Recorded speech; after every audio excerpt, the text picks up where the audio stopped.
बिस्मिल्लाहिर्रहमानिर्रहीम। अस्सलाम वालेकुम दोस्तों, मैं फ़हीम अब्बास आप सबको खुश आमदीद कहता हूँ न्यूज़ कैफ़े में, और उम्मीद करता हूँ कि आप सब खैरियत से हैं और आज के दिन का एक अच्छा सा आगाज़ भी कर चुके हैं। आज हमने अपने प्रोग्राम को दो हिस्सों में तकसीम किया और प्रोग्राम के पहले हिस्से में हमारा मौजू वही है जो इस वक्त पूरी दुनिया का मौजू है। हम उस मौजू पर बात करेंगे जिसकी वजह से हर रियासत, हर मुल्क और हर शख्स, हर फर्द जो है वो परेशान है और फिक्रमंद है। कोरोना वायरस के हवाले से बात करेंगे, ख़ुसूसी तौर पे पाकिस्तान में जो सिंध भर में प्राइवेट स्कूल्स और सरकारी स्कूल्स की छुट्टियों का ऐलान कर दिया गया है 13 मार्च तक।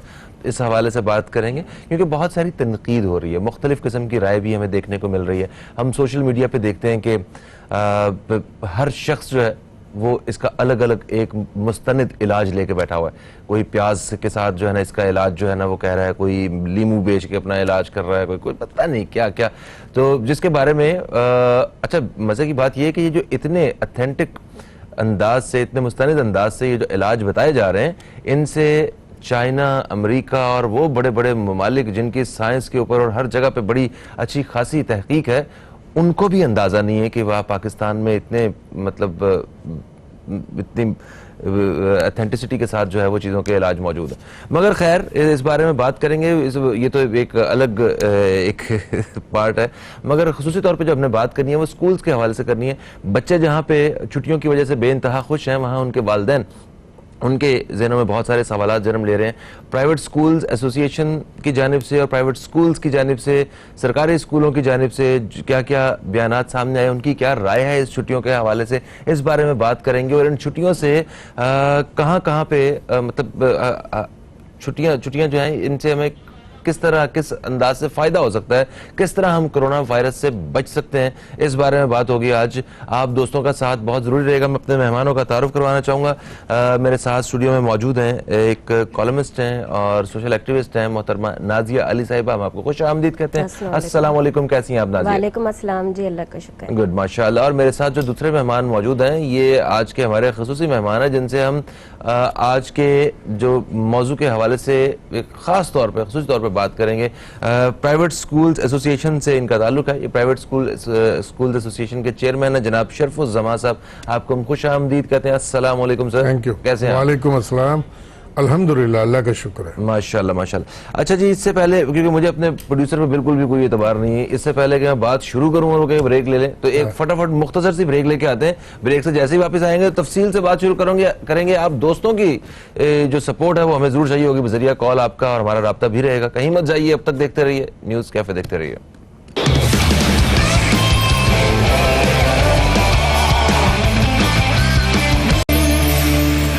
बैक, आप देख रहे हैं न्यूज़ कैफ़े, मैं हूं फ़हीम अब्बास और आज हम अपने प्रोग्राम में बात कर रहे हैं ख़ुसूसी तौर पे सिंध में तमाम प्राइवेट और सरकारी स्कूल्स बंद होने के हवाले से, और ये कोरोना वायरस के बारे में बात हो रही है कि कोरोना वायरस जो है वो पाकिस्तान में दाखिल हो चुका है। और इसकी जो ताज़ा तरीन जो खबरें हैं, जो मालूमात हैं, वो मैं आप तक पहुँचाता हूँ। कुल जो है वो 5 मरीज पाकिस्तान में अभी तक सामने आए, जिनमें से 3 का ताल्लुक जो है वो गिलगित बल्तिस्तान से है और 2 का ताल्लुक कराची से है। और आलमी इदारा सेहत के मुताबिक इस वायरस से पूरी दुनिया को एक गैर यकीनी ख़तरा जो है वो लाहक हो सकता है, क्योंकि अभी तक इसके इलाज की जो वैक्सीन है वो उस तरह वो सामने नहीं आ सकी है। मगर इसके साथ साथ ये भी सच है कि जहाँ 1 लाख के करीब लोग मुतासर हैं पूरी दुनिया में, वहाँ पे 40,000 के करीब सिर्फ चाइना से लोग जो हैं वो रिकवर भी, मतलब वो बिल्कुल सेहतयाब भी हुए हैं। तो ये भी है। तो इस हवाले से जो सबसे ज़्यादा ख़तरा जिन लोगों को है वो छोटे बच्चों को है, वो बूढ़े बुजुर्गों को है, और ख़ास तौर पे उन लोगों को है जिनकी इम्यूनिटी इतनी जो है ना वो नहीं है, जिनकी क़ुव्वत मुदाफ़ियत कम है, उन लोगों को ख़तरा ज़्यादा है, क्योंकि बच्चों का शुमार भी उन्हीं में होता है। तो इस वजह से स्कूल्स में छुट्टियां दे दी गई हैं, सिंध भर में स्कूल्स में छुट्टियां, और कुछ स्कूल्स की रजिस्ट्रेशन भी मुअत्तल की गई है क्योंकि उन्होंने इस हुक्म पे अमल नहीं किया और स्कूल खोले रखें। इस हवाले से बात करते हैं, क्योंकि मैंने सोशल मीडिया पे और मतलब जो हमारा टीवी चैनल्स हैं, यहाँ पे अखबारात में मैंने कुछ तनकीद देखी है कि लोगों ने हल्की फुल्की तनकीद की है कि क्यों छुट्टियां दी जा रही हैं, इससे क्या हो जाएगा, क्या इससे कोरोना वायरस रुक जाएगा, छुट्टियां देने से क्या इसका इलाज निकल आएगा। सही है, आप बिल्कुल सही कह रहे हैं, मगर बच्चों के इस तरह मिलने से किसी एक बच्चे से आपके बच्चे और आपके घर में भी ये वायरस जा सकता है। ये सिर्फ हमारा अपना पाकिस्तान का सिंध का फैसला नहीं है, ये दुनिया भर में इस तरह जो, क्योंकि ये जिस तरह हमें मतलब हिफाजती इक़दाम के बारे में बताया गया है, इस तरह रियासतें भी अपनी अपनी सतह पे काम कर रही हैं कि हमने किस तरह इस वायरस को रोकना है। मैं आपको बता दूं कि चाइना में तो वो जो मतलब हिफाजती इक़दाम हो रहे हैं वो तो हो ही रहे हैं। यूएस में वहां भी 2 कंफर्म डेथ्स हो चुकी हैं और 13 के करीब जो है वो पेशेंट्स वो सामने आ चुके हैं। वहां भी स्कूल्स बंद हैं बहुत सी जगहों पे। ऑस्ट्रेलिया में स्कूल्स में छुट्टी दे दी गई है, साउथ अफ्रीका में स्कूल्स में छुट्टी है, जापान में स्कूल्स को आर्जी तौर पे बंद कर दिया गया है, सिंगापुर में स्कूल्स को आर्जी तौर पे बंद कर दिया गया है, ईरान में स्कूल्स को आर्जी तौर पे बंद कर दिया गया है। पाकिस्तान में बंद किया है तो कौन सा एतराज है? सर, आपके पास क्या मालूमात है? आप प्राइवेट स्कूल एसोसिएशन के चेयरमैन हैं, तो सिंध के हवाले से जो खबरें हैं उस बारे में थोड़ा सा बताइएगा। मैं private schools management association PISMA का चेयरमैन हूँ और साथ ही all Pakistan private school federation का मैं सिंध का सदर भी हूँ। और जो एहतियाती तदाबीर के हवाले से पहले भी 2 दिन की छुट्टी दी गई जी, 27 और 28 फरवरी, फिर उसके बाद सैटरडे संडे की वजह से वो 4 दिन की छुट्टी बन गई। उसके बाद जिस दिन स्कूल खुलना था मंडे की सुबह, तो उससे एक रात कबल 7 साढ़े 7 बजे फिर ये न्यूज़ आ गई कि मजीद स्कूल को आगे बंद कर दिया गया।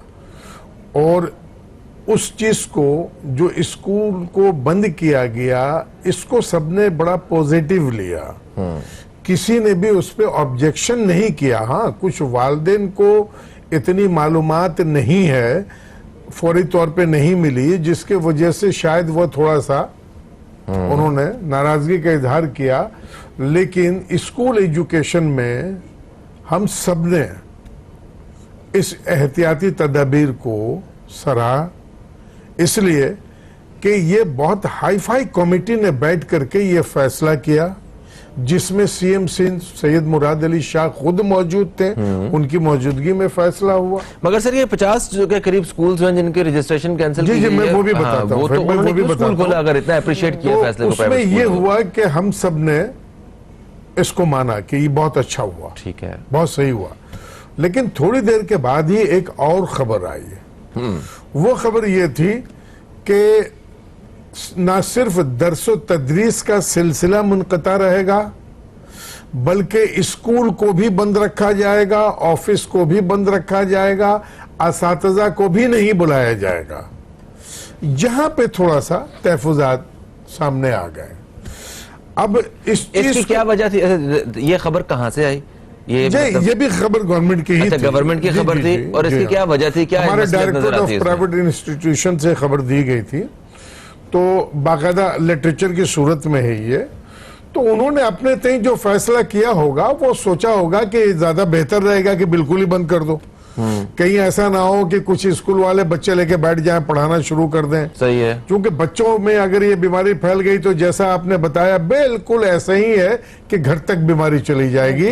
और एक कमरे में बच्चों की तादाद कम से कम 30 की होती है। कमरा जो है वो कवर्ड एरिया होता है, उस सूरत में इसके फैलने का ज्यादा अंदेशा है। 30 खानदान तक जाएगी। अगर घर में छोटे बच्चे हैं, बूढ़े हैं, सब तक जाएगी। और फहीम भाई, मैं आपको एक चीज और बताऊं कि पूरी दुनिया में 80,000 अफराद अफेक्टेड हुए हैं।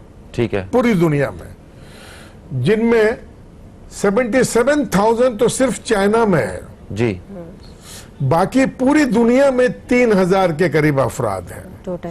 और जो खौफ व हरास के हवाले से जो चीज सामने आ रही है, उसके लिए सिर्फ 2 लफ्जों में बात करना चाहूंगा, बाकी तो हमारे साथी बैठे हैं यहाँ पे, वो भी इसके ऊपर गुफ्तगू करेंगी वो भी। सिर्फ इतना कहना चाहता हूं कि इसमें जो मौत का जो परसेंटेज है वो ओनली 3% है। ऐसा नहीं है कि किसी को कोरोना वायरस हो गया तो वो मर जाएगा, ऐसा बिल्कुल नहीं है। सर, कोरोना वायरस से ज्यादा नुकसान हमें पाकिस्तान को कराची में उस वो नामालूम जहरीली गैस ने दिया है। बिल्कुल उस गैस ने दिया, बिल्कुल कुत्ते ने दिया जी। जो इससे कुत्ते पहले के बारे में तो बाकायदा हदीस है कि जब कुत्ता काटने लगे तो उसको मार दो, लेकिन इसके बावजूद कुत्ते मौजूद हैं, वो काट भी रहे हैं। खैर, अब दूसरी बात जो आपने की थी इस हवाले से,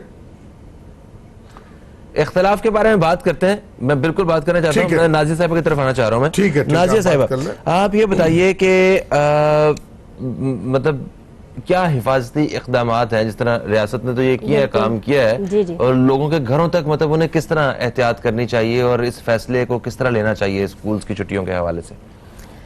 देखें फ़हीम, सबसे पहले तो मैं ये कहना चाहूँगी कि हमारे यहाँ अगर कोई क्रिटिसाइज़ करता है तो वो किस चीज़ पर कर रहा है। जब हम एजुकेशन की बात कर रहे हैं तो मैंने ज़्यादातर जो नोटिस किया, सब ये कह रहे हैं तालीमी इदारे बंद कर दिए, बच्चों की एजुकेशन पर फ़र्क पड़ेगा। वो किस तरह से पढ़ेगा, हमें कुछ चीज़ों को डिस्कस करके और अवेयरनेस की कोशिश करनी चाहिए कि लोगों तक पहुँचें। तो फर्स्ट ऑफ ऑल मैं ये कहूँगी कि देखिए, आपके बच्चे जब सेहतमंद होंगे तो उसके बाद आप उनसे एक्सपेक्ट कर सकते हैं ना कि उनकी एजुकेशन कंटिन्यू रहेगी और आपका बच्चा अच्छी तरह पढ़ेगा। जैसे आपने भी बात की और यहाँ ये भी कर चुके हैं जिक्र कि हम उस चीज़ को रिपीट एक चीज़ को करने का कोई फ़ायदा नहीं है कि बच्चा हेल्दी नहीं है और बच्चे की सेफ्टी के लिए अगर स्कूल बंद किए हैं, नो डाउट कि ये बहुत अच्छा इकदाम है, हमें इसे अप्रिशिएट करना चाहिए। अब जो आपका क्वेश्चन है, मैं उसके आंसर की तरफ आती हूँ। जहाँ हिफाजती इकदामात की बात हो रही है तो ये तो गवर्नमेंट की तरफ से हो गया, हमें इंटरनेशनली भी देखना चाहिए कि बहुत सारे दीगर ममालिक हैं, हम क्यों अपने मुल्क में, हम क्यों अपनी गवर्नमेंट के ऊपर, हम इस चीज़ के ऊपर क्यों इतना क्रिटिसाइज कर रहे हैं। एक तरफ हम कहते हैं अगर कोई अल्लाह ना करे किसी के बच्चे के साथ ये प्रॉब्लम हो जाती है और फिर वो फैमिली में आता है, फैमिली मेंबर्स होते हैं, रिलेटिव्स होते हैं और बहुत लंबा प्रोसीजर है।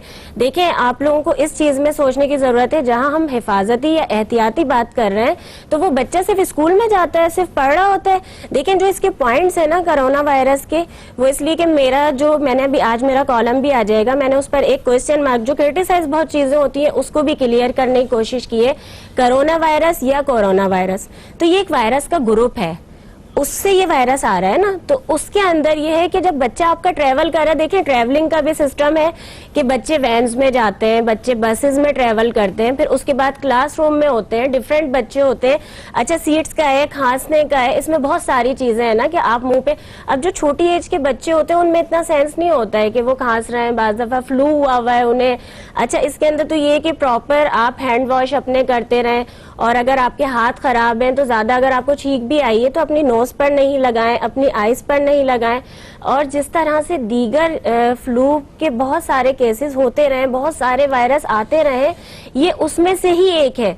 हाँ, जैसे हमारे यहाँ मौसम बदलता है तो एक वबा फैलती है। हाँ। पूरे का पूरा शहर जो है वो नजला, खांसी, जुकाम, बुखार का मरीज बना होता है। तो ये भी हमें इतना ज्यादा चैलेंज है हमारे लिए कि हमने ये फैलेगा उसी तरह ही सब में, मगर इसको रोकने की कोशिश की गई है ना कि ज्यादा से ज्यादा आप मोहतात रहें, हाथ धो के रखें, आप बार बार मुंह को हाथ ना लगाएं। कुछ लोगों को आदत होती है बार बार जो है ना वो हाथ लगाना मुंह पे, अपने मुंह कोई दाना वाना दबाने के लिए, या वैसे मुंह पे हाथ, मुझे भी है, वैसे हाथ रखता हूँ। हाँ, तो लेकिन इस चीज में तो मैं हमेशा सबको ये भी कहती हूँ कि आप भी इस बात पर कहेंगे कि हमें जो हम मजहब इस्लाम है ना, उससे जब वो अगर कोई समझ ले ना सफाई निफ्स ईमान है, तो उसमें हमें बहुत कुछ मिल जाता है। देखे ना, वहीं से वही बात है कि जब आप नमाज के लिए वजू भी रखते हैं और उसके बाद आप सफाई निफ्स ईमान है कहते हैं और सफाई का ख्याल रखते हैं, तो बहुत सारी डिजीज जो हैं वो वैसे ही आपके करीब नहीं आती। जी हाँ, जी हाँ, इतनी बेहतरीन एहतियात, जो इसीलिए तो कहते हैं कि हमारा जो रिलीजन है वो मुकम्मल ज़ाब्ता हयात है, जिंदगी गुजारने, पूरी कोड ऑफ लाइफ है ये, तो उसमें हर चीज़ का हल मौजूद है। और ऐसी वबा की सूरत हाल के हवाले से भी हमें ऐसे हवाले और रेफरेंसेस मिलते हैं कि हम उससे बड़ी बेहतरीन अपनी रहनुमाई कर सकते हैं और बहुत सारे मामलात वैसे ही हल हो सकते हैं। मगर खैर, मेडिकली जो है अभी तक इसका, मेडिकल साइंस ने अभी तक इसका कोई वाज़ेह तौर पर इसका इलाज जो है सामने नहीं आ सका है।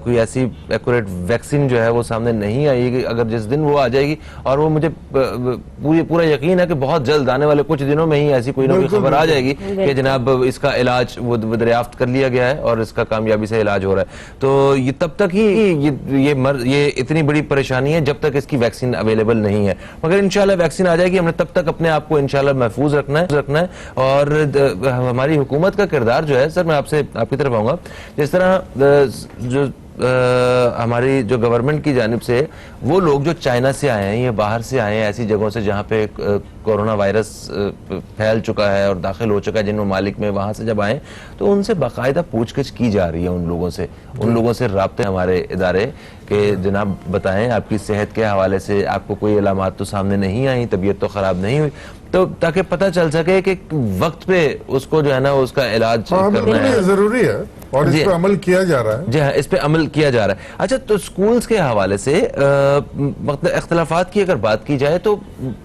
वो बेसिक इख्तलाफात हैं क्या स्कूल्स वालों के? क्या वो कहीं ये तो नहीं है कि पहली से लेके 13 तारीख तक स्कूल्स बंद हो गए, इन्हीं बीच में उन्होंने फीसें इकट्ठी करनी होती हैं, हाँ, स्कूल बंद हो गए तो अब वो क्या करेंगे बेचारे?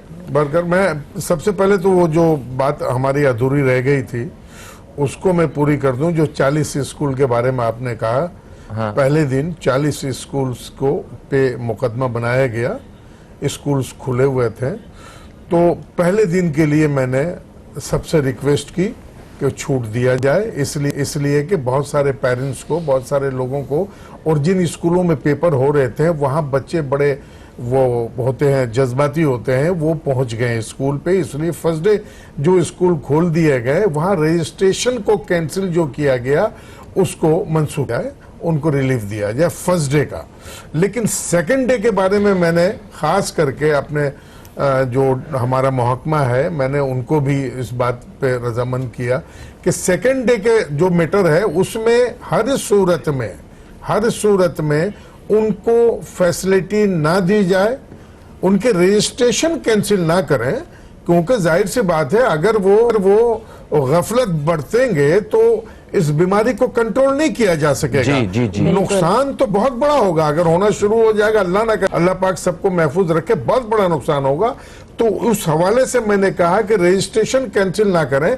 रजिस्ट्रेशन कैंसिल करने से सजा आप उन तालिब इल्म को दे रहे हो जो घर बैठे हुए जिनको बाद में स्कूल आना है। जी। आप स्कूल के प्रिंसिपल, स्कूल के जो मुंतजमीन होते हैं, एडमिनिस्ट्रेटर होते हैं, उनको ऊपर जुर्माना लागू करें ताकि आइंदा वो कोई भी गलत इकदाम करने से पहले 10 बार सोचे। और इस चीज के ऊपर जो फर्स्ट डे के लिए मैंने अपील की थी, काफी हद तक हमारी बात रखी गई है अल्हम्दुलिल्लाह, क्योंकि जाहिर है हमारा ये साझा है हुकूमत। कर लेती हूँ बीइंग अ मदर। तो बस ये था कि ये फाइनल टर्म्स होते हैं, तो सारी जो भी मदर्स होती हैं, पेरेंट्स होते हैं, तो उनकी कोशिश होती है कि उनके बच्चे की परसेंटेज बहुत अच्छी आए ताकि नेक्स्ट क्लास में जाए तो हाईएस्ट मार्क्स हो उसके। तो वही हमारी भी कोशिश थी, और हम तो स्पेशली बच्चे को, एक होता है ना इमोशनली ब्लैकमेलिंग भी करना, पुश करते रहना, वो सारा चक्कर चल रहा था। अब ये जो सिलसिला हुआ है उसमें 10 से एग्जाम्स थे और अब एक नया नोटिफिकेशन आया है। मैं ये चीज़ शेयर भी इस प्रोग्राम के तवज्जुह से करूंगी क्योंकि प्राइवेट एसोसिएशन की भी बात हो रही है स्कूल्स की। तो मेरा बेटा है एपीएस का स्टूडेंट, आर्मी पब्लिक का, तो वहां से जो नोटिफिकेशन आया उसके जरिए तो अब मैं इस चीज़ को हमारे जैसे पेरेंट्स खुशी कहें या तकलीफ के, हम ये चाहते थे कि बच्चा एग्जाम्स दे, लेकिन उन्होंने जो सालाना पूरे साल के चेक पॉइंट्स हैं उसको टोटल करके काउंट करके और नेक्स्ट क्लास में प्रमोटेड कर दिया। तो वो 2 से 3rd में जा चुका है विदाउट एग्जाम्स। ठीक है, तो वो अच्छा ये मैं बता दूं फहीम भाई सर, ये पहले भी एक बार हो चुका है, सर इम्तिहानात मुलतवी हमारे दौर में क्यों नहीं हुआ, मुझे इस चीज का दुख है। देखिए मैंने तो ये कहा कि मुझे शेयर करना, सबका रिजल्ट देखते हुए उनको पास जी बिल्कुल सही हो गया जी। एक वक्फे का वक्त है जी, वक्फे से वापस आते तो इस हवाले से मजीद बात करेंगे, कहीं मत जाइए, अब तक देखते रहिए न्यूज कैफे, देखते रहिए।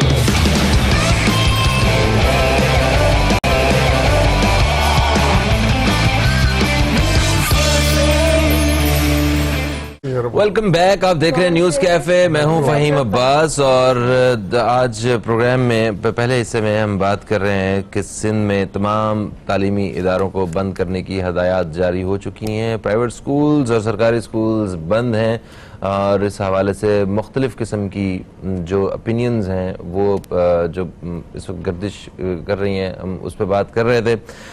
सर, वक्फे से पहले आप ये बता रहे थे कि ये जो हुक्मनामा जारी किया गया है कि स्कूल्स में छुट्टियां दे दी जाएं बच्चों को, इसको आपने कहा कि ये ठीक है, ये एहतियात करने के हिसाब से बहुत अच्छा है, मगर आपने ये कहा कि वो जो उन्होंने एक ये भी हुक्म जारी हुआ है कि स्कूल्स को बंद कर दिया जाए, स्टाफ जो दफ्तर का स्टाफ है वो भी ना आए और टीचर्स भी ना आए। मतलब ये तो ताला लगाने वाली बात हो गई। हाँ, तो आप इसके खिलाफ हैं, तो आप इसके बारे में आपकी क्या राय है, आप जाती राय और जो प्राइवेट स्कूल्स एसोसिएशन के चेयरमैन होने के नाते आप वो अपनी राय से आगाह कीजिए, और हमारी दरखास्त है कि ये अब इस बात को आप देखने वाले आगे तक पहुंचाएं ताकि असल जगह तक ये पहुंच सके। सबसे पहले तो मैं ये कहना चाहूंगा कि कोई भी हुक्मनामा किसी भी सूबे के मार्फत से जब दिया जाता है, कौम अगर उस हुक्मनामे के साथ होती है तो 100% कामयाबी मिलती है। ठीक है, हमारे सूबे में ये मसला दरपेश हुआ एहतियाती तदाबीर के तहत, जब हमें खबर मिली कि ये चीज इस तरह की जाएगी, स्कूल को छुट्टी दी जाएगी, हमने फौरन लब्बैक किया और पूरे सिंध में उसी वक्त ऑर्डर पास कर दिया। इसी तरीके से जब हमें इस बात की खबर मिली तो हमने बाकायदा वजीर आला सिंध सैयद मुराद अली शाह साहब और एजुकेशन मिनिस्टर हमारे सईद गनी साहब और मनसूब सिद्दीकी और रफिया मल्ला साहबा जो हैं हमारे, रफिया जावेद साहब, इन सबसे हमने अपील की है कि देखें दरसो तदरीस को मुनक़ता कर दिया गया। ठीक है, ये सही है। जिन लोगों ने वायलेशन किया आप उससे पनिशमेंट कर रही हैं, बहुत कम तादाद है उनकी, लेकिन किया है वो भी सही है। लेकिन ऑफिस को बंद रखना, असातिज़ा को बंद रखना, बुलाना, ये सही तरीका नहीं है। इसके ऊपर गौर फिक्र करें और फौरी तौर पे इस पे अमल करने की हिदायत जारी करें, और हफ्ते से पहले पहले ये हिदायत जारी हो जाना चाहिए। वरना फहीम भाई, मैं आपको बता रहा हूं, आपके चैनल के मार्फत से बता रहा हूं, एक बहुत बड़ा एहतजाज, ठीक है, अच्छा, लावा फटने वाला है। ठीक है, इसमें दो चीजें और डिस्कस करने वाली हैं। एक तो ये कि ये कहा जा रहा है कि ये जो छुट्टियां हैं ये थोड़ी सी और आगे बढ़ा दी जाएंगी, और हो सकता है कि जो गर्मियों की छुट्टियां जो हैं वो कम हो जाएं और इन छुट्टियों के साथ एडजस्ट कर दिया जाए। क्या ये बात, इसमें कोई सदाकत है? जी जी, ये बात तो है कि अगर खुदा ना खास्ता, अल्लाह ना करे कि वो दिन हमें देखना पड़े, अगर हमें हमारे सूबे के चीफ मिनिस्टर की तरफ से या हमारे डायरेक्टर ऑफ प्राइवेट इंस्टीट्यूशन की तरफ से हुक्म मिला तो हम महीने भर के लिए भी बंद कर देंगे। अच्छा, क्योंकि इसमें तालिब इल्म की बेहतरी है। ठीक हो, लेकिन ना स्कूल बंद होगा ना असातिज़ा को रोका जाएगा। ठीक है, ये हो गया। और इसके साथ साथ आपने एक और भी बात कही कि जिन स्कूल्स की रजिस्ट्रेशन को मनसूख कर दिया गया है, वो अगर स्कूल बंद हो जाएंगे तो बच्चे अब छुट्टियों के बाद कहां पढ़ने जाएंगे? पनिशमेंट नहीं देना चाहिए, जुर्माना करें, उन्हें जुर्माना करें, उन्हें सख्त भारी जुर्माना करें। जो उन्होंने अगर खिलाफ वर्जी की है, स्कूल तो नहीं है ना, वो स्कूल वालों को सजा दें, बच्चों को सजा ना दें। ठीक है, ठीक, ओके। अच्छा नाजिया, ये बताइए कि हमारे यहाँ जो कौम का एक मिजाज है वो बड़ा मुख्तलिफ है। हम बड़े फख्र से कहते हैं कि हम बड़े बहादुर कौम हैं, हम ठीक है, हम हैं, हम डरते नहीं हैं। हमने उन चीज़ों का सामना किया है, मतलब दहशतगर्दी के हवाले से जितना इस कौम ने बेयर किया, शायद ही पूरी दुनिया में कहीं और ऐसे लोग बसते हों जिन्होंने इस तरह बेयर किया। मगर ये एक जो पैनिक क्रिएट हो रहा है, लोग डर रहे हैं खौफ की वजह से। मैंने देखा है एक साहब, वो मुझे कह रहे हैं कि मेरे जानने वाले ईरान से आए हैं तो ज़ियारतों से, तो मैं अब सोच रहा हूँ उनसे मिलूं कि नहीं मिलूं। मैं उनसे मिल तो लिया, अब वो मेरे लिए तबरक लेके आए हैं, मैं वो लूं कि ना लूं। तो मतलब लोगों के अंदर इस हद तक जो है एक वो चीजें पैदा हो रही हैं, पैनिक क्रिएट हो रहा है। आप देखें बर्ड फ्लू वाला, मैं मिसाल देता हूँ आपको। मैं बर्ड फ्लू के दिनों में जब एक वो चिकन में बर्ड यानी कि मुर्गी के अंदर उसके गोश्त में वायरस की वजह से उसकी कीमत कम हो जाती है, एक शक होता है ना, इतना गोश्त बिक रहा होता है हम कीमत की वजह से, यानी कि डरते वरते नहीं है लोग इस हवाले से। तो ये जो पैनिक क्रिएट हो रहा है कि छुट्टियों की वजह से पता नहीं क्या हो जाएगा, है ये हो जाएगा वो हो जाएगा, तो इससे कैसे निपटा जाए? नहीं फहीम, ये जो आपका क्वेश्चन है ये मैं चाहती थी कि आप करें भी, वो इसलिए कि कुछ चीज़ों के लिए हमें अवेयरनेस की ज़रूरत होती है। और मैं ख़ास तौर पर आज अगर इस प्लेटफॉर्म से, इस मॉर्निंग शो के थ्रू लोगों को मैसेज देना चाहूँगी वो ये कि कुछ हमारी इज्तिमाई इज्तिमाई और इनफरादी तौर पर जिम्मेदारियां होती हैं नेशन के तौर पर। तो जब हम कौमी बात करते हैं कौमी सतह पर कि हमारी कौम बहुत बहादुर है, और हम जब जाकर हमारे सर्वे भी करें, अभी अगर ओवरऑल जो पैनिक फैल चुका है उसके बाद हम अपने शॉपिंग मॉल्स का डिफरेंट हम जाकर देखें जहां पर क्राउड होता है, तो जो मास्क का हो रहा था कि वो शॉर्टेज हो गई, ये हो गया। मैंने जो सर्वे मैंने खुद पर्सनली भी किया और मीडिया के थ्रू भी, तो उसमें 3-4% है, आप बिलीव करेंगे मास्क यूज करने वालों का, ठीक है ना। मास्क की बात करिए ना, बिल्कुल। अच्छा। अब देखिए मैं उसी पॉइंट से लेकर आ रही हूँ कि जो पैनिक क्रिएट करते हैं, फिर उसमें वो प्राइजेस बढ़ा दिए जाते हैं। खुदारा, एक तो आप वो जो टोट के आप खुद ही डॉक्टर भी बन गए, आप खुद हकीम भी बन गए, सब कुछ आपने खुद शुरू कर लिया है, तो देखिए महंगाई कहाँ जा रही है हमारे मुल्क में। और एक माफिया वो भी काम कर रहा है जो इंतजार में है कि वो प्याज या कुछ आप वो कोई भी चीज टोटके में ज्यादा लिखकर भेजिए, उसकी कीमतों में इजाफा हो जाएगा। तो ये जो रिस्पॉन्सिबिलिटी की मैं बात कर रही हूँ ना इस वक्त के इज्तिमाई तौर पर या इनफरादी तौर पर, आप लोगों को बहैसियत कौम अपनी ये जिम्मेदारियां बाखूबी निभाने की जरूरत है, क्योंकि आजकल बच्चे बच्चे के पास मोबाइल है, बच्चे बच्चे के पास सोशल मीडिया यूज करने की सहूलत मौजूद है। तो उसके लिए आप क्या कर सकते हैं, ये जो मैसेजेस फॉरवर्ड किए जाते हैं ना, देखें काफी लोग देख रहे होंगे, सुन रहे होंगे इस वक्त मुझे कि एक आ रहा है मैसेज, वॉइस नोट आ रहा है, भाई मैं फला फला फला जगह बैठा हुआ हूँ इस वक्त कराची के, आप वो मैसेज सुने, आप बिलीव नहीं करेंगे कि आप एरिया वाइज के गुलबर्ग में इतने पेशेंट हो गए, यहाँ इतने पेशेंट हो गए, जी मैंने सुना, वो ऑथेंटिक नहीं है न्यूज, और आप विदाउट वेरिफिकेशन उसको फॉरवर्ड कर रहे हैं। खुदारा देखिए ये क्राइम भी है और ये गुनाह भी है। अच्छा, ये एफआईए की सर जिम्मेदारी है ये दोनों चीजें याद है 27 फरवरी पिछले साल जब वो वाकया हुआ था अभिनंदन वाला, जी बिल्कुल, तो उस वक्त भी एक वॉइस नोट जो है वो इसी तरह गर्दिश कर रहा था, बिल्कुल बिल्कुल, कि जो कहता था कि मैं आपको बता रहा हूँ ये सारी असल मालूमात ये है। हाँ, अच्छा, मैं बैठा हूँ हाँ, अच्छा लोग ऐसे बन जाते, अगर इतनी ऑथेंटिक खबर थी तो वो न्यूज चैनल सारी खबर इदारे वो कहाँ पे थे, उनके पास क्यों नहीं थी, और अगर मतलब पता चलने के बाद पे आ जाता है एटलीस्ट कि वो वॉइस उसके बाद आ जाते हैं हम ये जहरीली गैस के हवाले से जी। यहाँ पे भी एक वॉइस नोट आता है कि जनाब मैं आपको बता रहा हूँ ये क्या है, ये कहाँ से निकली है गैस, कैसा है, किससे क्या हुआ, कहाँ किसकी गफलत थी।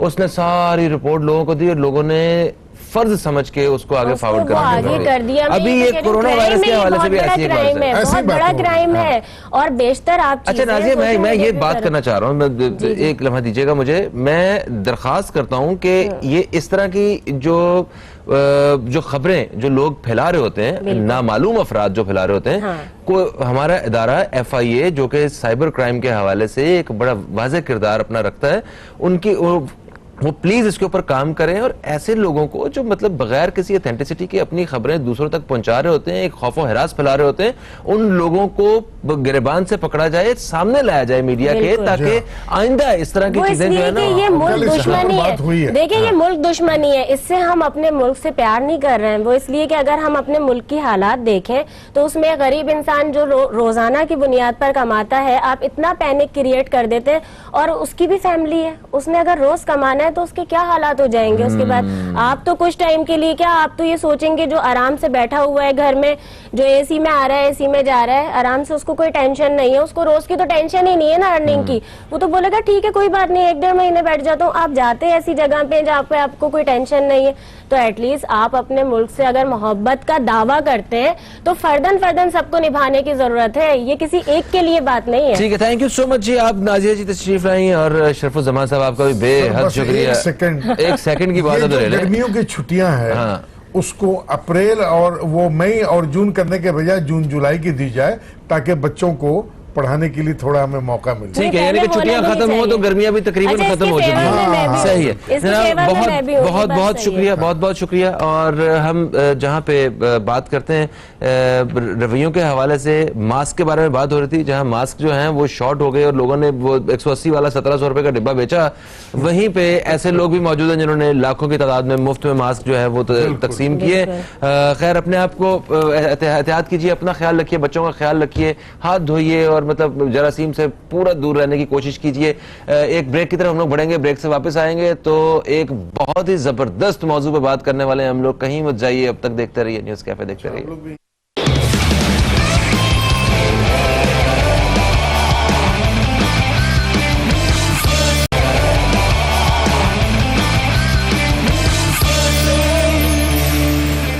Welcome back. आप देख रहे हैं न्यूज कैफे। मैं हूं फहीम अब्बास और प्रोग्राम के दूसरे हिस्से के इस मौजू के बारे में जो मैं आपको बता रहा था कि बहुत ही एक दिलचस्प मौजू के हवाले से हम बात करने वाले हैं, तो वो है पीएसएल के बारे में बात करेंगे, क्रिकेट के हवाले से बात करेंगे। आप जानते हैं इस वक्त के पूरा पाकिस्तान इस वक्त क्रिकेट के हवाले से बहुत ज्यादा महसूस हो रहा है और क्योंकि पीएसएल के सारे मैचेस, पाकिस्तान सुपर लीग के जो क्रिकेट के हवाले से जितने मैचेस हैं सारे पाकिस्तान में हो रहे हैं।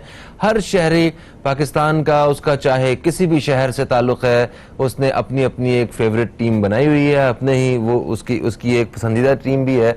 उसका ताल्लुक चाहे कराची से है, वो उसका ताल्लुक मुल्तान से है, कोयटा से है, इस्लामाबाद से है, लाहौर से है, कहीं भी किसी भी शहर से है, मगर उसकी टीम जो है वो लाजमी नहीं है कि वो उसी शहर की टीम है, कोई भी टीम हो सकती है, क्योंकि सारी टीमें पाकिस्तान की हैं और लोग बहुत ज्यादा एंजॉय कर रहे हैं। अब इस वक्त जो है वो पीएसएल वो बड़े ही दिलचस्प मरहले में दाखिल हो चुकी है और यहाँ पे हमने जो रात में जो कल वाला मैच जो देखा है वो बहुत ही इंटरेस्टिंग मैच था और एक ऐसी टीम जिसके जीतने की अभी तक कोई मैच जीती नहीं थी और जीतने के चांसेस भी कोई खास नहीं थे, उसने कल साबित कर दिया कि ये जो T20 क्रिकेट होती है ये बिल्कुल मुख्तलिफ किस्म की क्रिकेट है। इसमें 1-2 ओवर्स की बात है और किसी भी लम्हे मैच का पांसा पलट सकता है और मैच का रुख जो है वो कुछ और हो सकता है।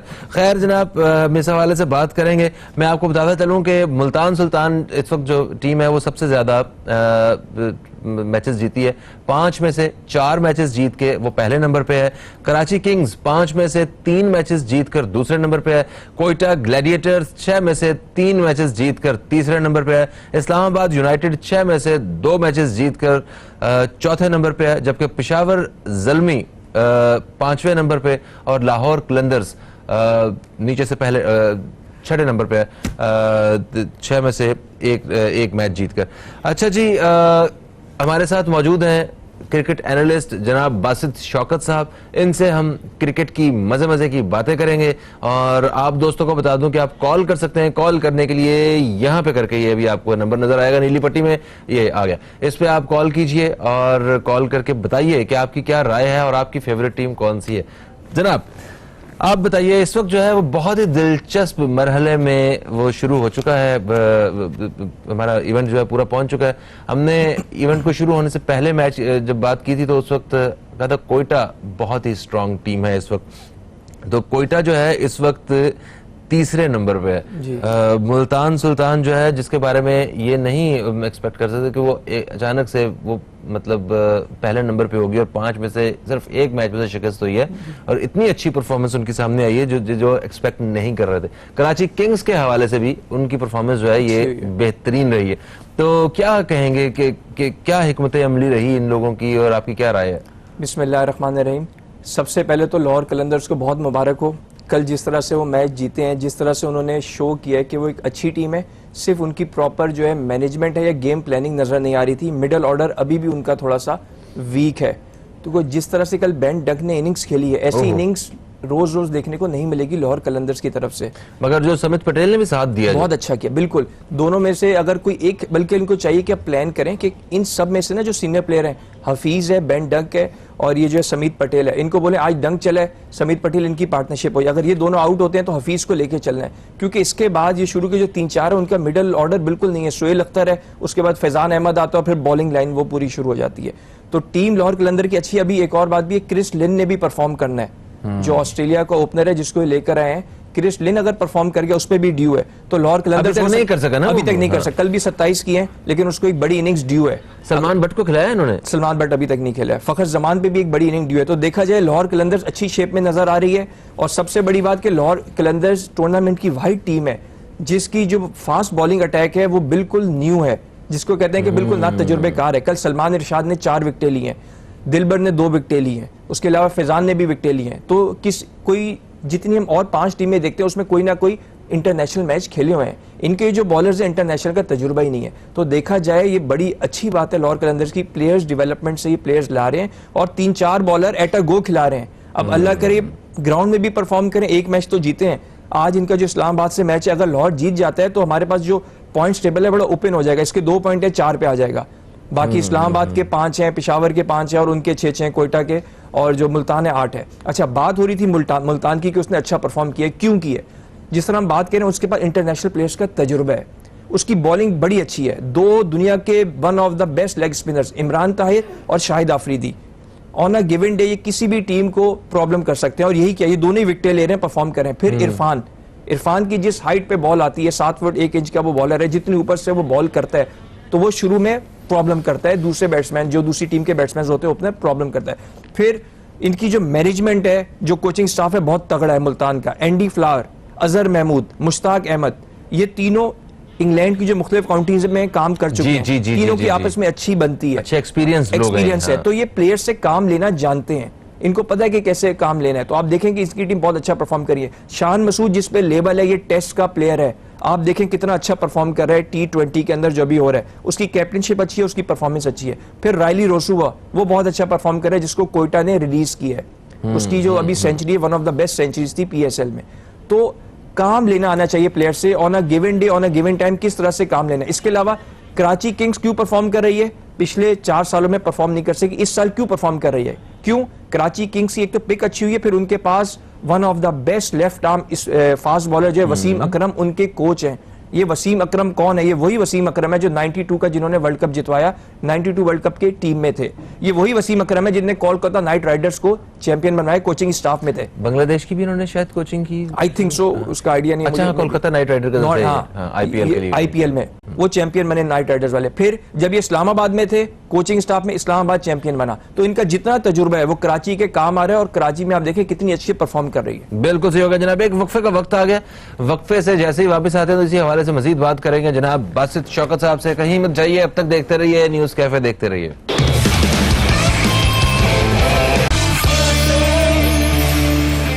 वेलकम बैक, आप देख रहे हैं न्यूज़ कैफे, मैं हूं फहीम अब्बास, और न्यूज़ कैफे में हमारे साथ मौजूद हैं बासित शौकत साहब, जिनसे हम बात कर रहे हैं क्रिकेट के हवाले से, और PSL के बारे में बात हो रही है। PSL का फातिह कौन होगा, ये सबके जहनों में एक सवाल है, और इसका जवाब किसी को नहीं पता, ये वक्त ही बताएगा इसका जवाब, क्योंकि सारी ही टीमें बहुत अच्छा परफॉर्म कर रही हैं, और इंडिविजुअली अगर किसी भी टीम को देखा जाए तो आप ये नहीं कह सकते कि इस टीम में इस टूर्नामेंट को जीतने की सलाहियत मौजूद नहीं है, सब में मौजूद है, और जो अच्छा खेलेगा वो जीत जाएगा। खैर, वापस आते हैं, PSL के हवाले से बात कर रहे थे, हम मुख्तलिफ खिलाड़ियों के हवाले से, उनकी परफॉर्मेंस के हवाले से बात कर रहे थे। मुझे ये बताइए, इसमें कुछ खिलाड़ी, सारी टीमों में जो पैटर्न होता है टीम्स को इकट्ठा करने का, टीम्स बनाने का, वो ये होता है कि आपने कौमी टीम के वो खिलाड़ी जो अच्छी फॉर्म में है, जो डोमेस्टिक क्रिकेट में अच्छी फॉर्म में खेल रहे हैं वो खिलाड़ी, और इंटरनेशनली कुछ खिलाड़ी जो है वो शामिल करके आपने जो है ना एक पूरा बुके बनाना होता है, और उस तरह आपकी टीम बनती है। हमारे यहाँ पे 2 खिलाड़ी ऐसे हैं जिनको पाकिस्तान की जो इंटरनेशनल टीम है उसमें T20 के लिए खेलते हैं। एक तो है इमामुल हक, जो गालिबन पेशावर से खेल रहे हैं।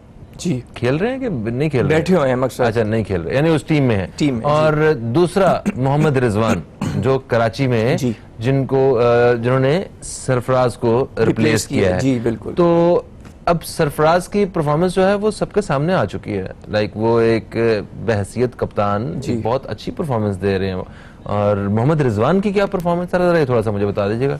बिल्कुल सही बात की आपने। सबसे पहले रिजवान पे लंबी बात होगी, इमामुल हक पे शुरू करते हैं। उसको बहुत प्रमोट किया गया, T20 में खिलाया गया, वनडे में खिलाया गया, टेस्ट पे खिलाया गया।